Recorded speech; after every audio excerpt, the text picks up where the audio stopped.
Good morning. My name is Frank Garrett. I handle marketing programs here at FullQuota, and I'd like to welcome you all to this morning's webinar. This morning's session, before we begin, I'd like to cover some logistical issues. If at any point during the presentation you'd like to ask questions, your lines will be muted. However, we do encourage your active participation. So you can ask questions a couple of different ways. One is to ask it via the question box in the control panel to your right. Also, if you'd like, you can indicate there that you'd like to ask it audibly. We will unmute your line. We will accept questions during the course of the webinar, as well as have time reserved for question and answer session at the end of the webinar. Joining us today, our featured presenters are Amy Harrison, who is a noted author, writer, and host of Amy TV, as well as Reed Overfelt, who's the CEO of FullQuota. Also joining us on the line is Ginger Whalen, who is in charge of inside sales for FullQuota, and she'll be the individual charged with following up with you to make sure that you receive the free offers that will be to you at the end of the webinar. So without further ado, I'll hand things over to Reed. Reed? Thank you, Frank. Good morning, everybody. I'm super excited about today's session. I think you'll all find that, one, Amy is a ton of fun. You're also going to enjoy her lovely British accent, which she'll introduce herself. So one of the sort of key topics that we were asked to talk about was writing headlines. You know, how do you write content? How do you do that? What we at FullQuota use is a tool that Amy gave us about a year ago. And all of our writers use it. I use it all the time. And it's just a really cool way of actually writing headlines. And it's going to give you guys a practical, tangible thing that you can actually use following the webinar. So with that, Amy, I want to welcome you to the session. I really appreciate you taking the time to do this today. And I think you need to say hello so that everyone can sort of hear what goes on in Britain these days. So. Well, thank you ever so much for inviting me. The British accent's completely fake. It's the only way that I can get people to invite me onto webinars is if I talk like this. So no, Britain's good. It's cloudy. We always like to talk about the weather, and I'm super excited about this. I'm looking forward to the next 45, 50, 60 minutes. What we've got. Sounds great. For all the folks on the phone, by the way, if you've never seen Amy TV, you need to. It's a hoot, actually. So, Amy, if you don't mind, what I want to do up front is I want to, in a few minutes, just kind of framing up today's conversation. I want to kind of talk about why headlines and the content in general are so important. So if you're okay with that, I'll take a few minutes and go for it. Yeah, go for it. So I think for a lot of folks that are on the call in our audience, you know, you've been on a couple of these webinars before. And, you know, the reality today is that we are facing a very different kind of buyer. And that buyer is now largely web-centric. And they spend most of their time in this sort of early parts of the buying process searching for products and services, your products and services online. In fact, they're using search engines to do that. And the numbers of people who are doing that, you know, varies markets, business to business versus business to consumer. The 92% you're seeing now happens to be from a number that I picked up about a week ago that suggests that 92% of all business to business purchases originate in a search, right? And that's equally troubling and equally exciting. It depends on what side of the fence you're on in terms of the way you approach marketing today. But the reality is that it imposes this mandatory requirement today that you actually need to get found online. And frankly, you need to get found in the top 3 search results, organic search results in Google or Bing or any other search engine. And it's no longer sort of nice to have. It's kind of a requirement. If your target buyer isn't finding your products and services when they begin their buying journey, you pretty much are out of the sales game at this point. And so what I like to tell people is that either you get found or you don't. And if you don't, in the long term, it's going to be the end of your company. It really is. Google and Bing are the front doors to your company today. And so the question I always get asked, you know, when I sort of make that declaration of, you know, all going out of business is you know, so how do we pull it off? What do we do? And the new world of marketing, where you have a largely web-centric buyer who's, you know, starting their buying journey in search engines today, poses a really daunting task. The reality, though, is that a search engine does what? It indexes content. It's all about content today. And so the reality is that if you're thinking about getting found today and you're trying to make sure that you're doing the right things to meet that buyer at the beginning of the sales process, it's really all about creating really good, exceptional, and unique content. Those are sort of the keys to getting found online today. And writing content, what I mean by that is blogs, ebooks, white papers, even your website copy, right? But it all begins and ends with a really important thing called a headline, right? And so at the end, what I want to do is I want to sort of turn it over to Amy and talk a little bit about sort of why headlines are so critically important. So Amy, I want to sort of get your thoughts. You know, why are headlines so important to copy today? What makes them such a sort of critical element of what we need to do as content marketers today? Well, that's a great question. I just so happen to have some information about that today.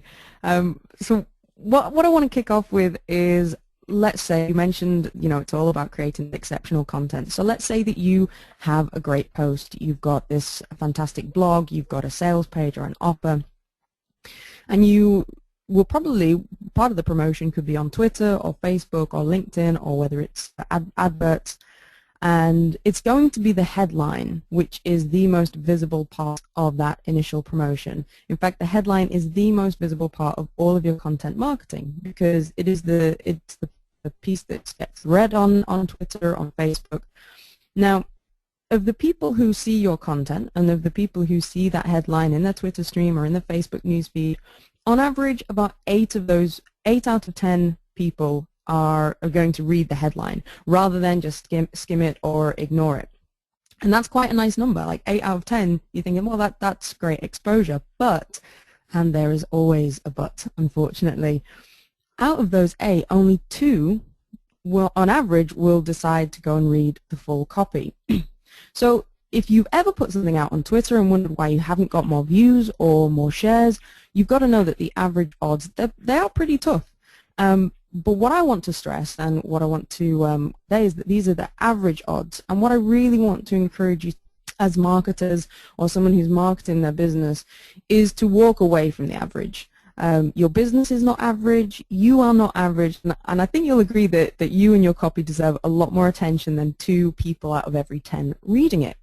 So what I want to do today, and I'm excited about this, is to give you some tips to beat those odds. I want to give you some tools that you can use so that you're not writing average headlines, you're writing killer headlines.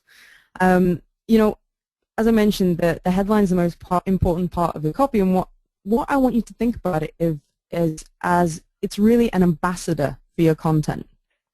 And your headline isn't just about people to read the copy, it's about pulling people into your business. So back in the day, I used to live in Toronto, and this was at a time when I went out after 10 p.m. of an evening, and we would go through the city and we'd look for somewhere to dance and somewhere to have a drink.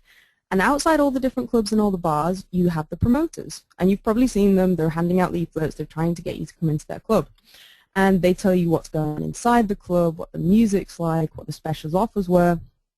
Now, some of the promoters were quiet, and they just hand out the leaflet and say nothing, and they're very easy to ignore. Others might be a bit too pushy, a bit too shouty, and so you feel like it was maybe over the top, and you'd ignore those.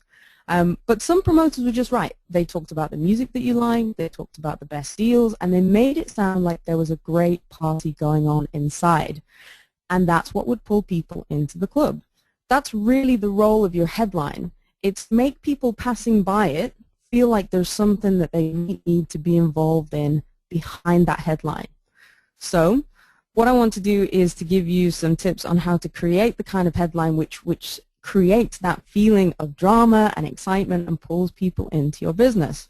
So all partying and drinking aside, because I don't do that anymore, let's dive into the first part. What are the 4 ingredients of a killer headline? There's a ton of rules out there that you might have heard of about writing headlines, but from my experience, both writing, researching, and studying, I think it comes down to these four ingredients. First of all, drama. Think about your news headlines, and you'll notice that if you look in if you've got a paper today, or if you're on a news site, see a headline that says, "Dog went missing, it was found 30 minutes later." Because there's no drama there. There's no real news. And as human creatures, we love drama. If you think about any kind of popular content which is consumed, so popular film, popular TV, popular books, they all have these dramatic elements.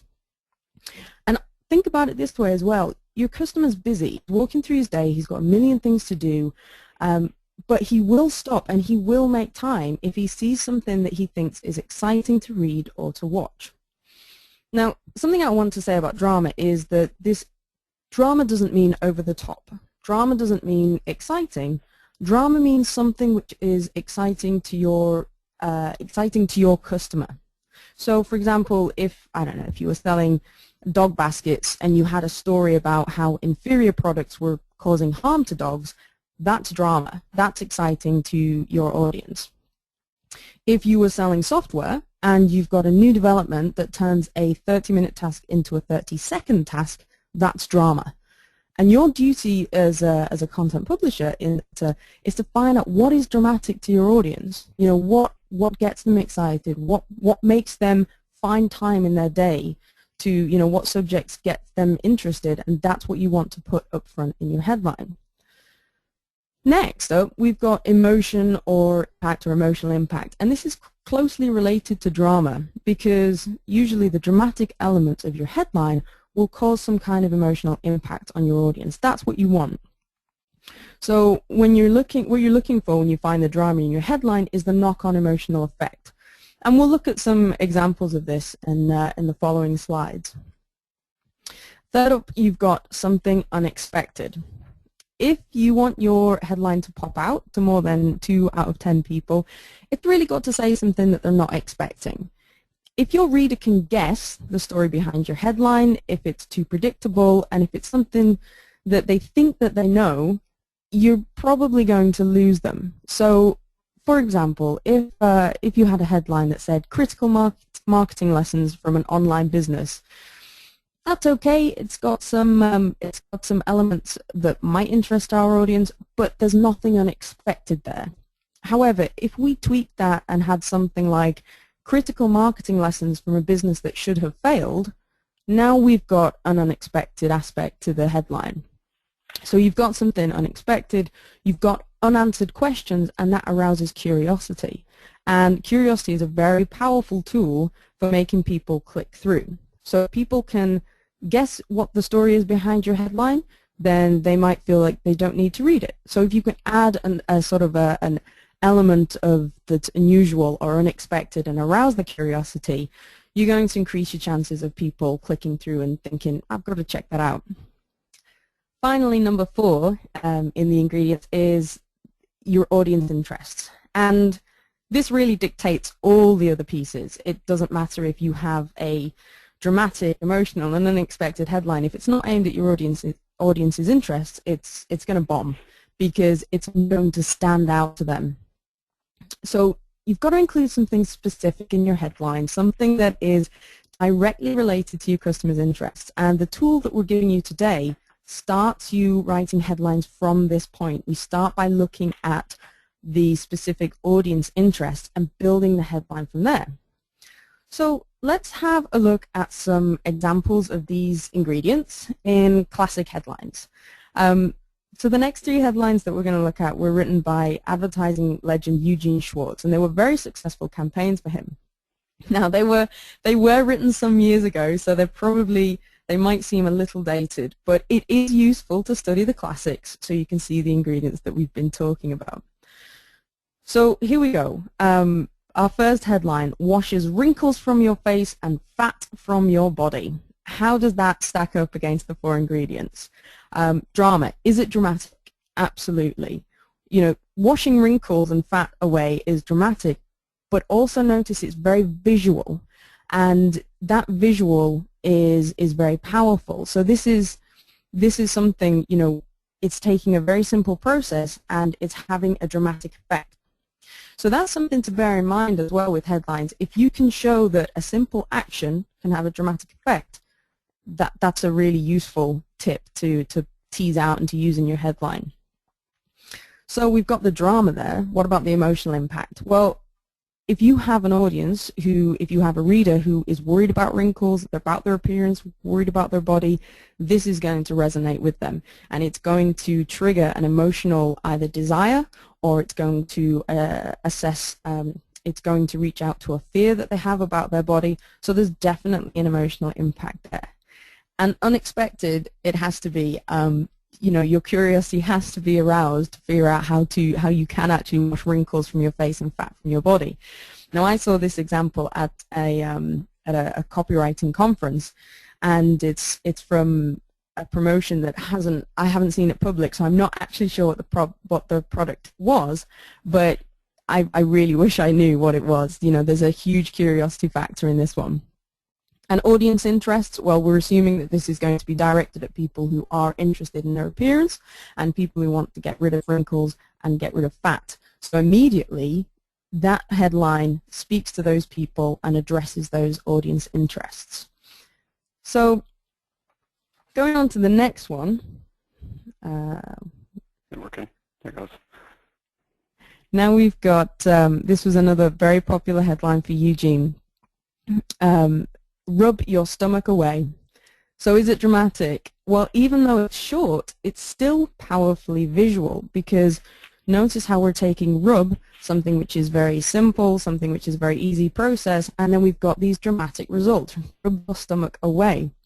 So there's definitely drama there, and again, there's definitely an emotional impact for someone who's worried about their stomach, and it's unexpected. You know, your curiosity has to be aroused with this. We've always thought that to get rid of our stomachs, we have to watch what we eat, work out, and now someone's telling me I can just rub it away. That sounds good to me. That's definitely worth a click and worth a look. So again, as for ingredient number 4, audience interest, this is absolutely going to connect with someone who is interested in getting rid of their stomach. So the final one is here we've got just 14 days to renewed health. So again, we've got the drama because of the results. It's powerfully visual. There's an emotional impact for anyone here who is suffering from health problems or health concerns. And the unexpected aspect of this is that it's another bold promise. And 2 weeks isn't a long time. You know, they're putting it in very specific terms of 14 days. So it must be something that's pretty magical to be able to have such an effect. So again, this is going to connect with someone who's interested in health or has health concerns, but is also looking for dramatic results, fast results, and this is what Eugene really understood. He understood this hunger that humans have for drama, but also for shortcuts. You know, we want big results, and we want them very quickly. Now, as I mentioned, these might look a little bit dated, and something to remember is that what might seem incredible today, so we might look at those and say, okay, they're not going to work with today's audience because we're different, we know more. But back then, they were credible, and they were backed up as well, so they were relevant to the sales offer. One thing to remember is that you never want to mislead or trick your audience. So you could have a cracking headline, but you want to make sure that you can follow through on whatever promise it is. You never want to sort of have them click through and then feel disappointed that you over headline. So it's a real fine balance of finding that drama, finding those results, pulling them forward, and making sure that your offer and or your whatever your content is can carry that through. So what is interesting is obviously these are some years old. There are some great sites out there that are absolutely smashing it when it comes to headlines today. One of those websites is called Upworthy.com. It's barely a year old, and it's dominating the social sharing sites. So they share content which is inspirational, shocking, but most of all very, very shareable. That's their whole purpose, is to get people sharing great content. It was started by the former managing editor of The Onion, and it's backed by one of Facebook co-founders. But for me, the really interesting thing with Upworthy is that they understand the power of a strong headline, because that is the strength that helps this content go, that helps people click on the content, and from there they're encouraged to share it. Now, Upworthy test and test and test headlines again. There's a real science behind what they do. And if you actually watch the site, you'll see the same stories over a number of days have different headlines. So you can see that as behind the scenes, they're updating headlines, they're tweaking, they're testing, they're getting the best ones. So this is a really great site to keep your eye on, because especially if you can see how they've changed from day to day. So just quickly, and before we move into how to create your own headline, is you can see with some of these headlines, they've got this drama and emotional impact. They've also got some great visuals as well. So looking at the first one, watch a jerktacular U.S. immigration officer deport a lady he probably shouldn't be deporting ever. So we've got drama there. The visual is very dramatic as well. There is probably an emotional impact because it's dealing with the idea of immigration, and there's something unexpected about a lady he shouldn't be deporting ever. That makes us think, well, who could that be? What's it going to look like? And it does arouse our curiosity.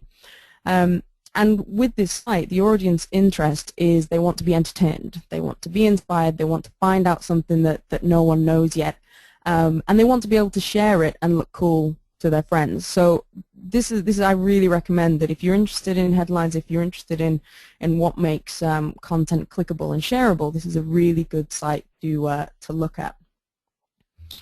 So now there's a question from Alexis. She mentions that most of the examples that you're citing are business-to-consumer types of headlines, and she was wondering if you could cite some examples of some B2B headlines. Yeah, that's a really good point, because that's exactly what we'll be doing as we walk through the example of cooking up your own headline. So yes, these are B2C headlines, and it's a fantastic point. And what we'll do is we're going to start building up a headline focused on your audience interests. So even if you're selling to a business, you will understand whether who you're selling to within that audience. What are their interests? What is dramatic to them? What is interesting to them? And yeah, we've got a nice example that will take you through that as well. So hopefully that should help. And Amy, the other thing that when we think about business content today, we kind of follow your ingredients. We sit back, we study headlines, we look at newspapers, we look at all kinds of things, and it's one of that entire industry, including the ad agency industry, and that's really good at writing headlines. And the challenge is that as marketers, we really weren't sort of in the content publishing business.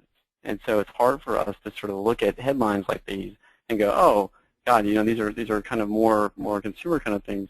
The reality, though, is that as you were pointing out, embedded in these things are great lessons for us as content marketers who are selling to businesses to really be thinking about, look, there's some real ingredients here that you need to pull out. And creating drama for a piece of software that may not be really dramatic. Can you do it? Is it possible? I don't know. So let's dive in on sort of the key part of this. Yeah, definitely. The question is, how do you cook a killer headline? What do you do? How do you sort of make this thing work? Okay, awesome. So, and it's a great point that you mentioned. How do you make software dramatic? And the thing is that whilst the examples that we've looked at, those consumer examples, they do have drama in a different sense, but their drama is what is exciting to your customer. And if you have a real frustration, if you have a real problem with your system, then software can be very exciting and very dramatic if it promises to take away that pain. And so this is what we're going to look at now, is how do you cook your own killer headline. So we're going to look at a specific example.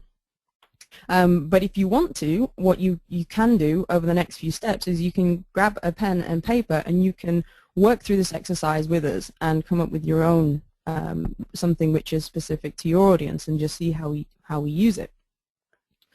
So your headline has to be specific to your audience, and has to be specific to your business as well. So what you'll see on one of the first sheets in the ebook that you'll be getting is this little matrix that I created to help business owners write their own headlines. And if you try and sit down to write a headline straight away, it's very overwhelming. So what you want to do is you want to gather the ingredients together. And the first column that you see listed there on the left, This contains a number of ingredients that you can use to make a really good headline. Now, you won't be using them all at once, but it gives you some excellent options for when you do build your headline. And these are just light examples. These are business-to-consumer examples, which is why I do recommend that, if you want to jot some ideas relating to your business, you'll see how your headline comes to life and has the drama and the excitement that will appeal to your audience. So for this one, just walking through the first column, so we've got a product which is a teeth whitening product. So this is dope. This is just an example just to illustrate. So a possible pain point, and this is the other thing, is that you can have multiple pain points, you can have multiple benefits and multiple results if that's what your product has. And I do recommend that you try and expand those as much as possible. But let's just look at one example. So one pain point could be that our possible customer has stained teeth. The niche that this is in is within the cosmetic dentistry niche. So this is who this is aimed at. The target market, so the person who would be benefiting from the teeth whitening product, are, let's say, girls to 16 to 25, and the result would be that they would have white teeth. But the benefits, we're really looking at an emotional connection. So benefits is improved confidence. And let's say that it takes 2 hours to get that result. So go through and have a look at your own, what are your customers' pain points? What are they frustrated with? What problems do they have?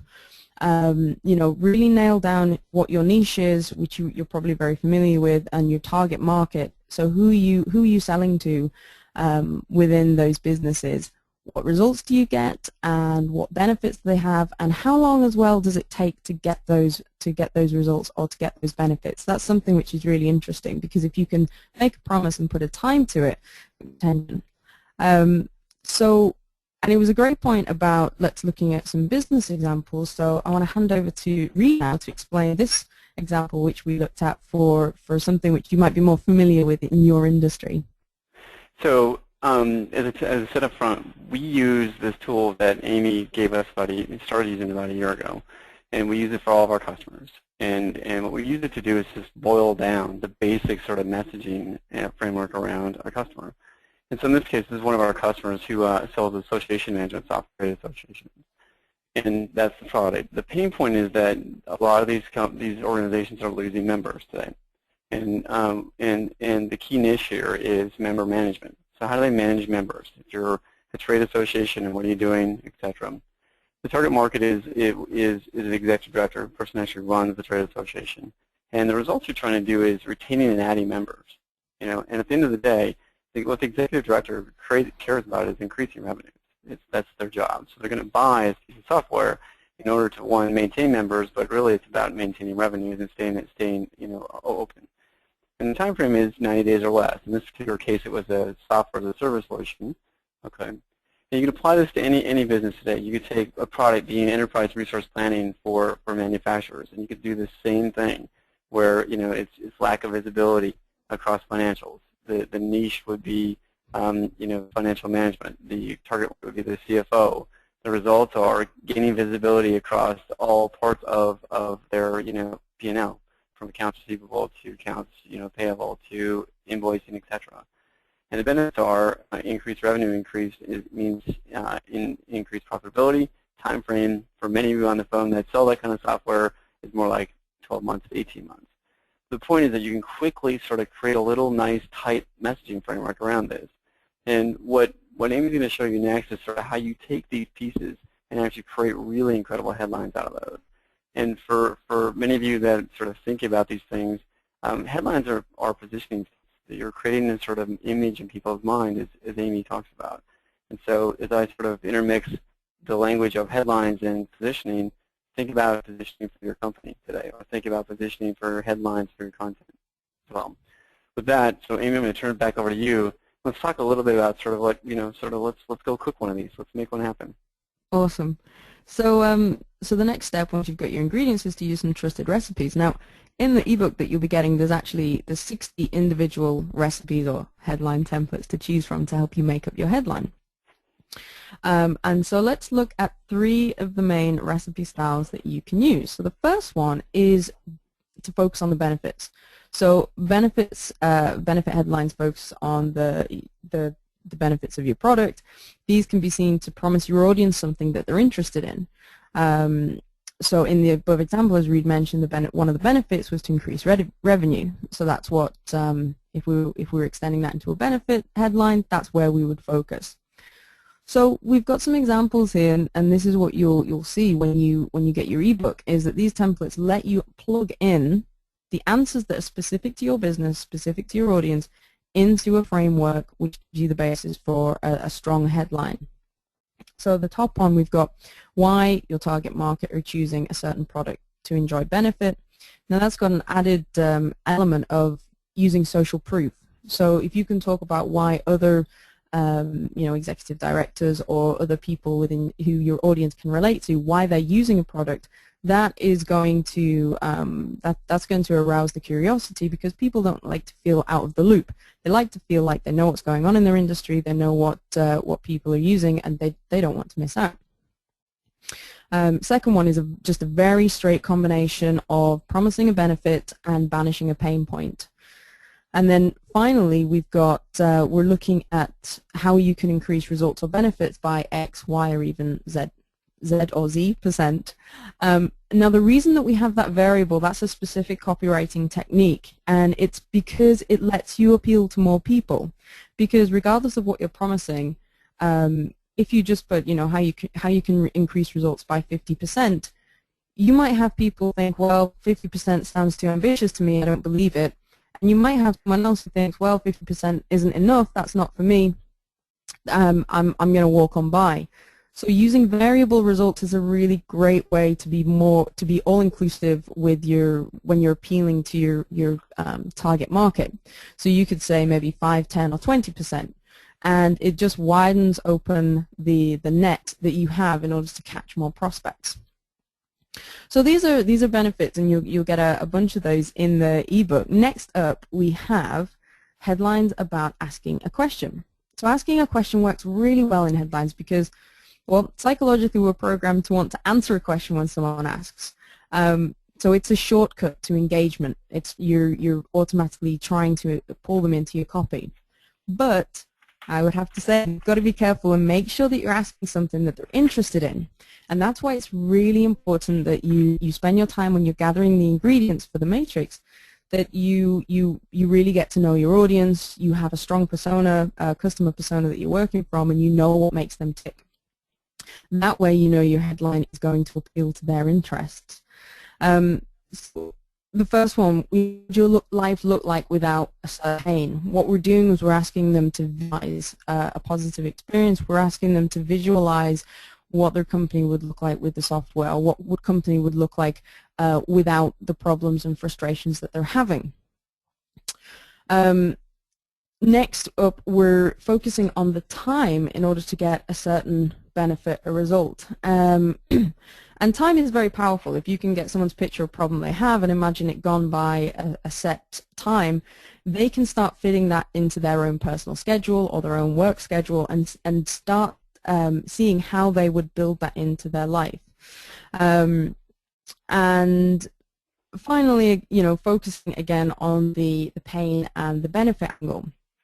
So hopefully what we're looking for is that in your business, the combination of offering a benefit and taking away a pain, you want to know that that is so strong that this is something that they would want to know about. So when you ask them, would you want to know how you can get this and get rid of this, you want those ingredients to be really strong to start off with for your audience to say, yes, that is something that I want to know about.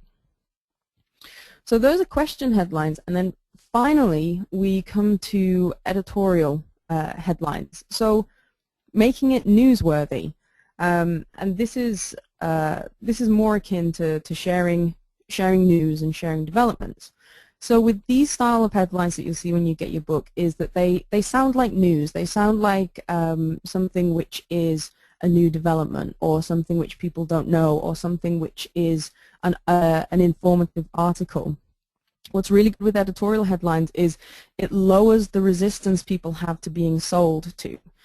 So, for example, looking at the last one, how a certain product works to achieve a certain benefit, you could treat it as an article that explains a system or explains a process. And what you do is you're pulling them in. You're letting them know that they're going to learn something. You're not directly selling from the headline.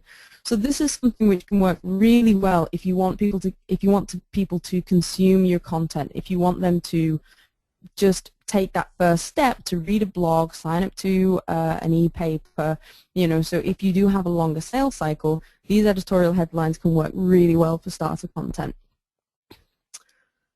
So I mean, one of the things that I was going to point out to the audience is that if you think about sort of these three examples, as Amy said, there are a whole bunch in the ebook, and what our editors do is they actually create 3 or 4 different headlines for each piece of content, and they'll do one from each bucket, and we'll see which one actually fits the best and actually works. And the beauty is that you just kind of plug and play, right? And so what I thought we could do is let's walk the audience through in a really live example. You want to do that?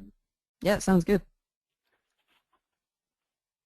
Okay, great. So yeah, so this is one of the headlines that we've just looked at. Discover the link between product and results.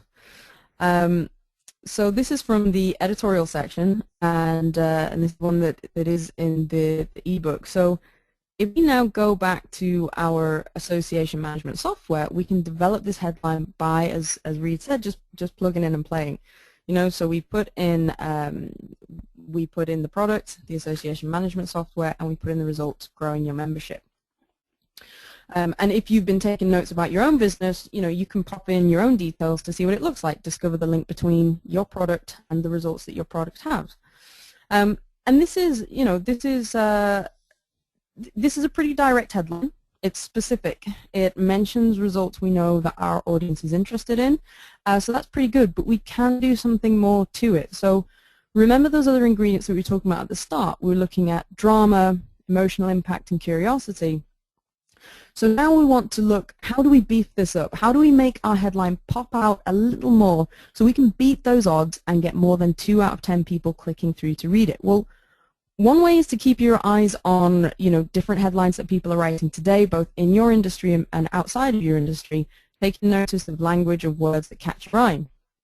And one of the things that you'll get in the ebook today is a phrase book that has hundreds of words in that you can choose from. More impact, more emotion, and curiosity into your headline. And it's not just your headlines either. You can use these words in your regular copy. So they include words for describing pain, the pain points, the frustrations that your customers have. They include words for increasing the drama, for talking about the benefits, and more. So it's neat to have and just kind of look at. And what you're looking for is, is there another word or 2 words that we can add to this headline to beef it up a little? So if we go on to our developed example, here you can see all I've done is I've added 2 more words. I've added unusual, so unusual link, and I've added the word explosive. But it's dramatically changed the impact of the headline. We've got the drama of explosive growth, and we've also got the curiosity of what the unusual link might be. Now, this is just a work-through example, and the tricky thing with headlines is that you have to, the templates are great, but you have to know what is appropriate for your audience, what kind of language will work for your audience. So this is why it's good to sort of look through those word lists and say, yeah, I think that's something that might connect with my people, or no, that's probably something that might seem a bit over the top. So it really does, you're writing for your reader. But you can see that, someone who is looking for these kinds of results, has a curiosity, it's going to have an emotional impact, and it's going to encourage them to click through onto this link. Awesome.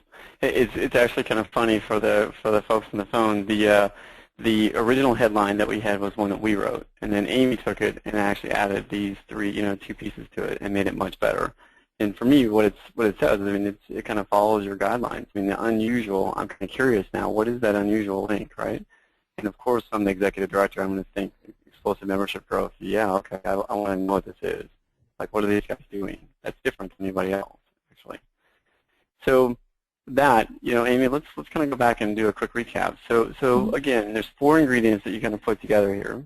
All of those are captured in this ebook that we're going to give to folks at the end of the webinar.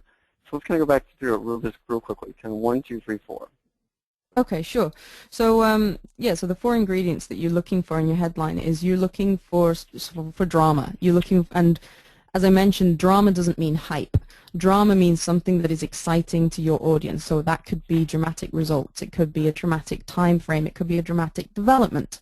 It has to be specific to your audience to work. But drama is something that you're going for. You want something that they can't ignore. And as a knock-on effect of that drama is some kind of emotional impact. Are they excited? Are they curious? Are they inspired by what they're reading? Are they worried? Are they is there anxiety around the problem that you're addressing in your headline? So is there an emotional element there? And adding something unexpected. We are bombarded with headlines on Twitter, on Facebook, on LinkedIn. What word can you add that just gives it a little twist that makes it unexpected, makes them feel like, I'm interested in this subject, but I don't know if I know this story. This sounds like a story that no one else has told me before. That's the kind of effect that you want to go when you're with curiosity, to be on a subject that they're interested in, but feel like there is a gap in their knowledge that you can fill. And ultimately, the 4th part, the ingredient, which is the, you always have to have this, is your audience interest. It has to be based on something that your audience wants, something your audience is worried about, something your audience is researching, a question the audience has, but it's got to be aimed at them, and that's where you start. If you start with your audience interests, you can add the techniques, you can add the tools, add the drama later. But if you try and do it the other way around, it's a lot harder to craft a headline that's really going to make an impact on your audience. Yep, exactly. And I think at a tactical level, I mean, the sort of key advice I can give to people about using, Amy's methodology and the ebook that we're going to be giving you is that, take the time to gather the ingredients, as you said. Build the matrix. Understand the pain point, understand the niche you're selling to, target market, results, benefits, and timeline. And one of the things that's really important in that is that you keep it really simple.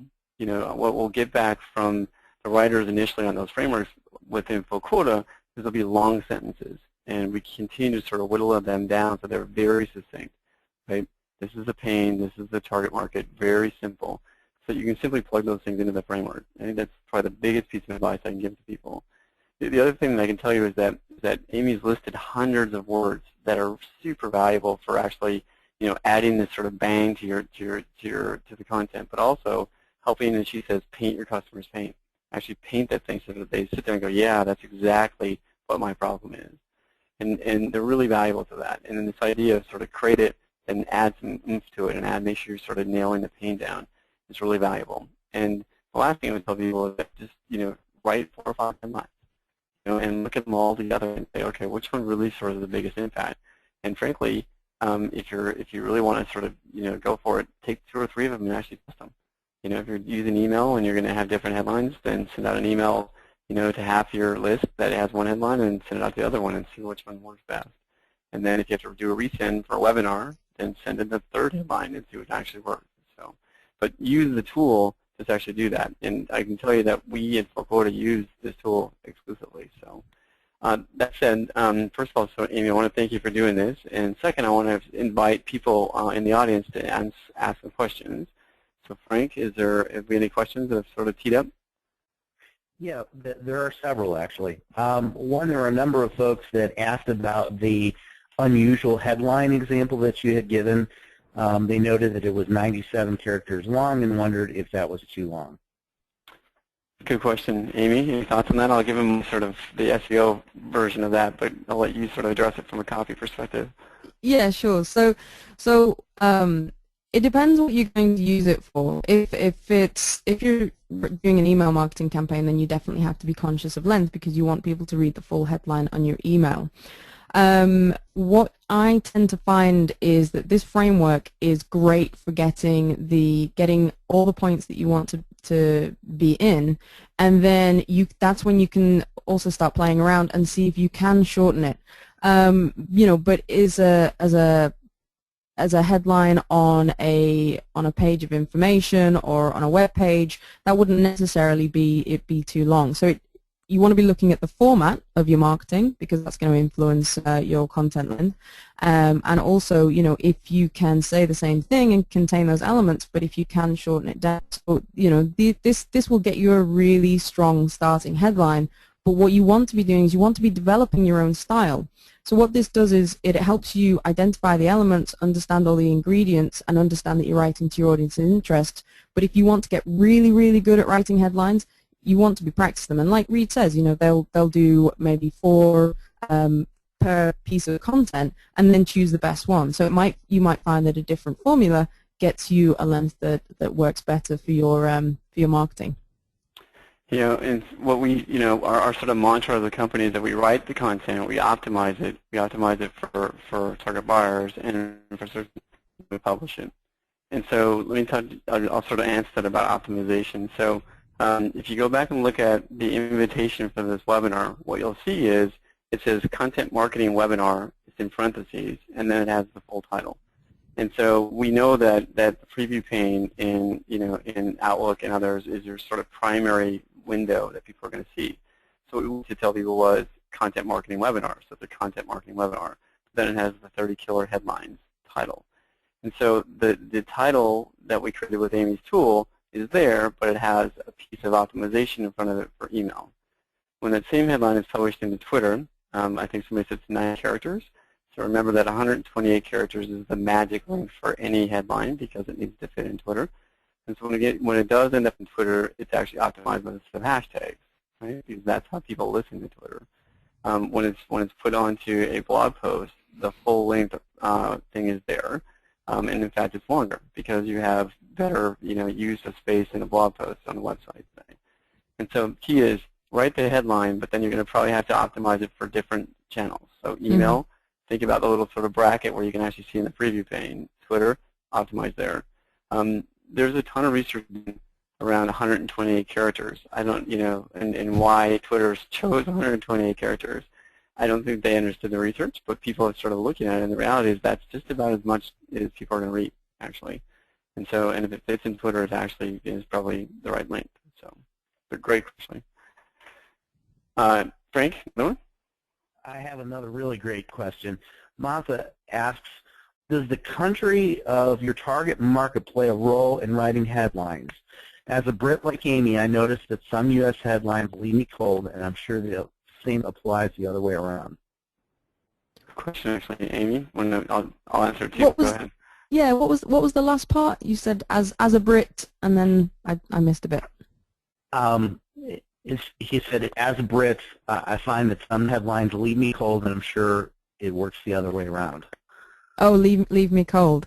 Yeah, and so I'm not sure that this is necessarily a country by country thing, although there is a difference. I'm obviously a Brit, but my leaning is sometimes more towards the style of some of the US marketing. But it really is about knowing your audience. What you'll find is that you will knowing your audience will tell you what kind of style they like, if they like an editorial style, if they like an excitable style. And I have a marketing foot in both kind of the UK camp and the US camp, and I do see a huge crossover. And I see, people who are much more reserved on or people who are more conservative about marketing on the US side really taking to British marketers, and then people on the UK side who like a bit of, added personality and kind of that oomph that the US marketing tends to have. And obviously I'm generalizing massively here just to make this simple. But then they like that kind of style. So I don't think it's necessarily a country thing, because the world is shrinking. We have access to so much more media via the internet. I think it's really just about knowing who your customer is and what their personality is and what turns them cold and what gets them excited. And that's what, you can test, because you can test out your headlines if they perform well, and if you get lots of people clicking through, then fantastic. That's the results that you need. It's Amy. It's interesting, Amy, because we actually test a bunch of headlines, and what we're seeing in the U.S. I can't speak to the U.K. actually, but I can speak to the U.S. is that contrarian headlines or sensational headlines actually work better than sort of a more traditional headline. The contrarian ones in particular, where somebody's actually pointing out, what somebody else isn't doing right, tend to be sort of really there.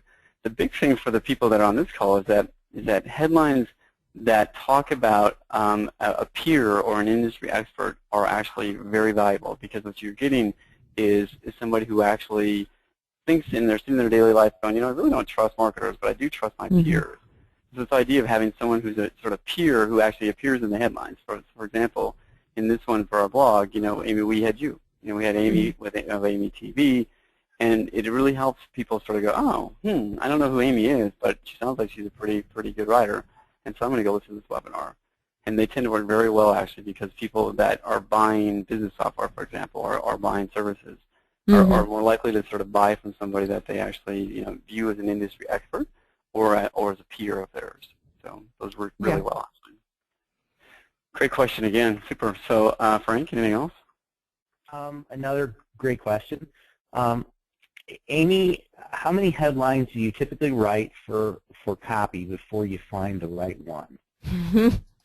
I wish there was a magic number, and I wish it was one, but unfortunately that's not the case. So it will, again, this will depend on what I'm writing. It doesn't make sense for me to spend hours and hours churning out headlines for every blog post that I do. But if I'm writing a sales page, I will easily burn through between 40 to 50 headlines. The way I tend to work is to just write headlines without editing, so without trying to pick that perfect headline, because I think that if you do that, you can end up tearing your hair out. So what I'll do is I'll go through and just kind of write anything that sort of comes to my head, and bear in mind that this is what I do day to day, so I'm not using the templates as much. But what I will do is I'll then go back and look at them and think, okay, what stands out? What elements? Where's the drama? Where's the emotional impact?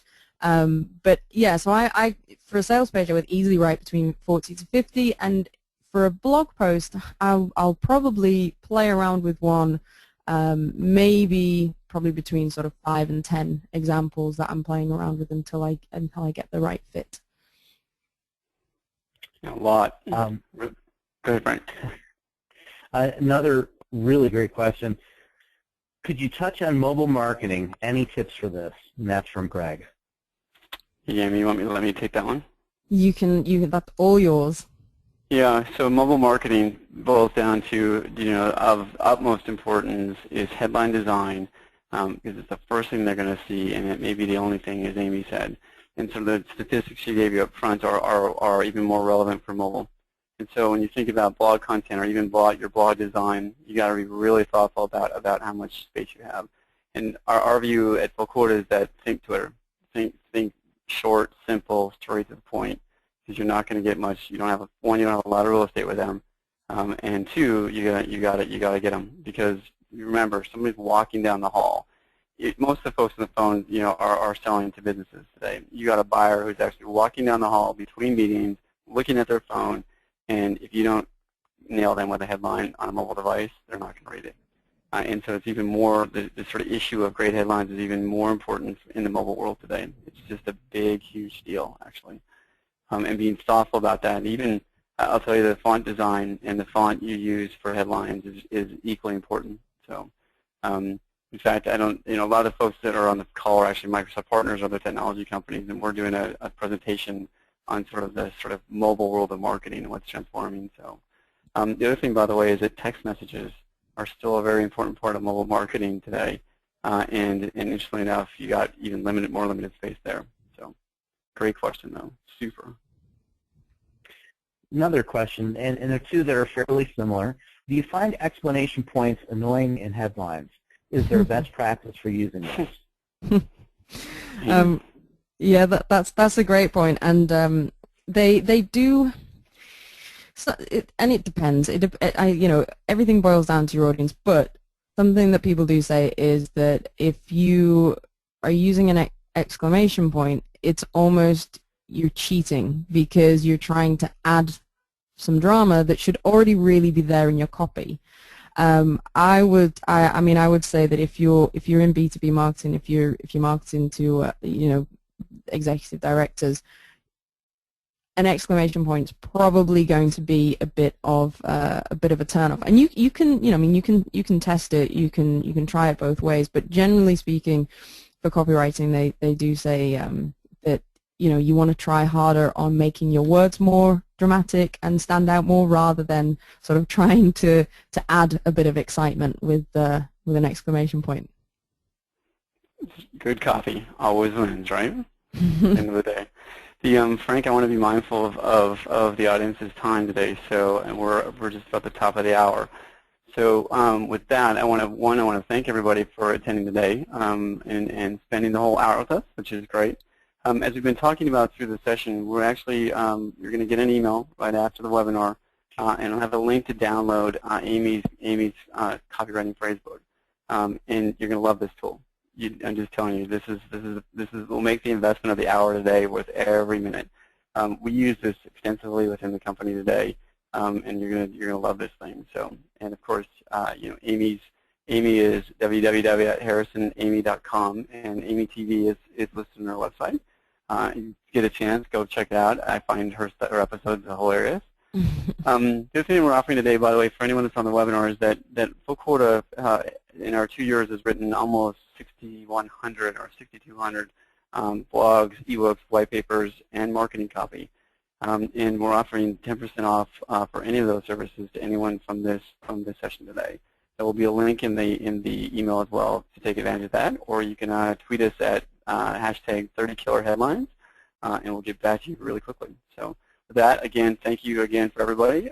You'll be receiving an email from us in about a week for next month's webinar, and we'll hope to see you there again. And again, Amy, thank you so much for today.